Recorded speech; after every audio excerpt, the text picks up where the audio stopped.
सियासी गलियारों में कहा जाता है कि दिल्ली की सत्ता का रास्ता उत्तर प्रदेश से होकर ही गुजरता है। उत्तर प्रदेश में लोकसभा की 80 सीटें हैं। जिस पार्टी को यूपी में ज़्यादा सीटें मिलती है वही दिल्ली में केंद्र की सत्ता पर बैठता है।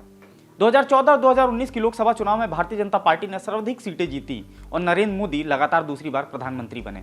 2024 के लोकसभा चुनाव में भी यूपी से सर्वाधिक सीटें हासिल करने वाली पार्टी का नेता ही प्रधानमंत्री बनेगा।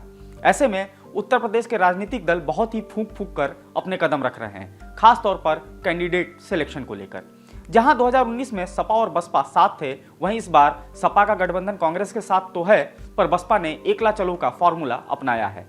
लेकिन सपा के लिए इस बार भी बसपा के कई नेता खेवनहार की भूमिका में होंगे।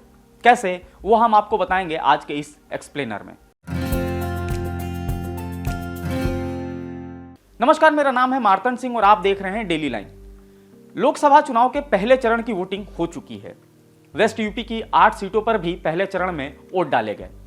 7 चरणों में होने वाले लोकसभा चुनाव का रिजल्ट 4 जून को आएगा। एक तरफ जहां अपने प्रत्याशियों के चयन में बीजेपी काफी अस्पष्ट नजर आ रही है, वहीं सपा और बसपा में उहापोह की स्थिति भी देखने को मिली। अखिलेश यादव और मायावती अब तक कई बार अपने घोषित प्रत्याशियों का टिकट काट चुके हैं या बदल चुके हैं। उनकी जगह पर नए प्रत्याशियों के नाम का ऐलान भी किया गया है। इन दोनों दलों को जिताऊ प्रत्याशी ढूंढने में काफी मशक्कत करनी पड़ रही है। हम आपको यूपी के उन 7 लोकसभा सीटों के बारे में बताएंगे जहां सपा ने बसपा से आए नेताओं को अपना खेवनहार बनाया है। सपा को इन जिलों में पार्टी के पास कोई ऐसा नेता नहीं मिला जिस पर शीर्ष नेतृत्व को भरोसा रहे या वो भरोसा जता सके। सबसे पहले गाजीपुर लोकसभा सीट की बात करते हैं। माफिया मुख्तार अंसारी के बड़े भाई अफजाल अंसारी 2019 में यहां से बसपा के टिकट से जीतकर सांसद बने थे। 2024 लोकसभा चुनाव में वो सपा के पाले में आ गए हैं। सपा ने उनको यहां से अपना उम्मीदवार घोषित कर दिया है। गाजीपुर की राजनीतिक धुरी के केंद्र माने जाने वाले अफजाल अंसारी को टिकट देकर सपा ने बीजेपी के सामने एक कड़ी चुनौती पेश की है। अफजाल अंसारी अब तक 10 बार चुनाव लड़ चुके हैं, जिसमें 7 बार उनकी जीत हुई है। वो 5 बार से विधायक और 2 बार सांसद रह चुके हैं।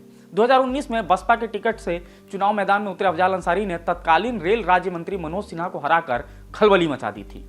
वैसे ही श्रावस्ती लोकसभा सीट से निवर्तमान सांसद राम शिरोमणि वर्मा 2019 चुनाव में सपा बसपा गठबंधन के तहत बसपा से प्रत्याशी थे। उन्होंने बीजेपी उम्मीदवार और तत्कालीन सांसद दद्दन मिश्रा को भारी मतों से हराया था। गत 23 मार्च को बसपा ने राम शिरोमणि वर्मा और उनके भाई राम सुरेश वर्मा को निष्कासित कर दिया था। दोनों नेताओं के ऊपर बसपा में अनुशासनहीनता का आरोप लगा और यह कार्रवाई की। बसपा से निकाले जाने के बाद राम शिरोमणि वर्मा सपा के पाले में आ गए। अब अखिलेश यादव ने उन पर भरोसा जताया है। वैसे ही सपा ने इस बार डुमरियागंज सीट से बाहुबली हरिशंकर तिवारी के बड़े बेटे भीष्म शंकर उर्फ कुशल तिवारी पर दांव खेला है। भीष्म शंकर तिवारी 2009 लोकसभा चुनाव में बसपा के टिकट पर जीतकर संसद पहुंच चुके हैं। तिवारी ने बीजेपी के शरद त्रिपाठी को करीब 30,000 मतों से हराया था। 2014 के लोकसभा चुनाव में शरद त्रिपाठी ने हार का बदला लेते हुए भीष्म शंकर तिवारी को हरा दिया था। वहीं 2024 लोकसभा में भीष्म शंकर तिवारी सपा के टिकट से फिर एक बार मैदान में हैं। करीब 35 सालों से सियासत में सक्रिय लालजी वर्मा की मतदाताओं पर मजबूत पकड़ मानी जाती है। 2007 में बसपा के प्रदेश अध्यक्ष रहे लालजी वर्मा को अंबेडकर नगर से अपना प्रत्याशी बनाकर अखिलेश यादव ने पूर्वांचल में पीडीए समीकरण साधने का एक बेहतरीन प्रयास किया है। पहली बार 1997 में लालजी वर्मा जेल राज्य मंत्री बने। 2002 में बसपा और बीजेपी की गठबंधन की सरकार में भी वो मंत्री रहे। 2022 विधानसभा चुनाव के पहले लालजी वर्मा अपने मित्र राम अचल राजभर के साथ सपा का दामन थाम लिया था। वहीं मायावती सरकार में मंत्री रहे बाबू सिंह कुशवाहा अब टीम अखिलेश का अहम हिस्सा हैं। राष्ट्रीय ग्रामीण स्वास्थ्य मिशन घोटाले में वो लंबे समय तक जेल में भी रह चुके हैं। 2011 में बाबू सिंह कुशवाहा ने बसपा से बगावत कर दी थी। इसके बाद बसपा ने उन्हें बाहर का रास्ता दिखा दिया था।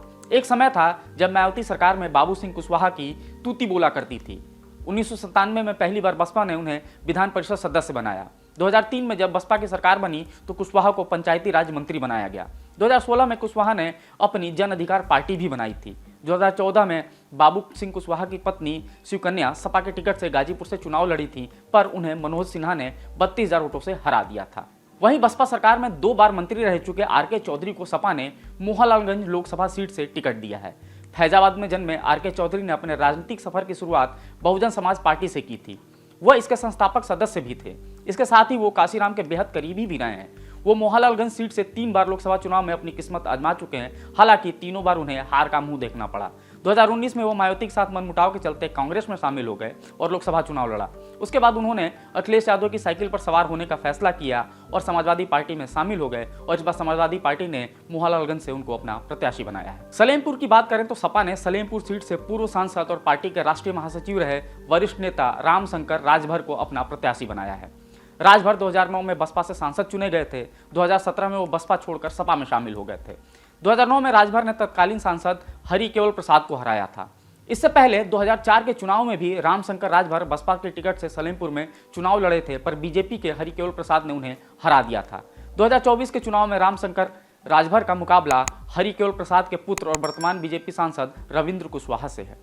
अब तो ये समय ही बताएगा कि सपा के लिए बसपा से आए ये दिग्गज कितना उनके लिए फायदेमंद साबित होते हैं और इस लोकसभा चुनाव में समाजवादी पार्टी को इन नेताओं के सहारे क्या कुछ हासिल होता है। फिलहाल आप फॉलो करते रहे हमारे डिजिटल प्लेटफॉर्म डेली लाइन को।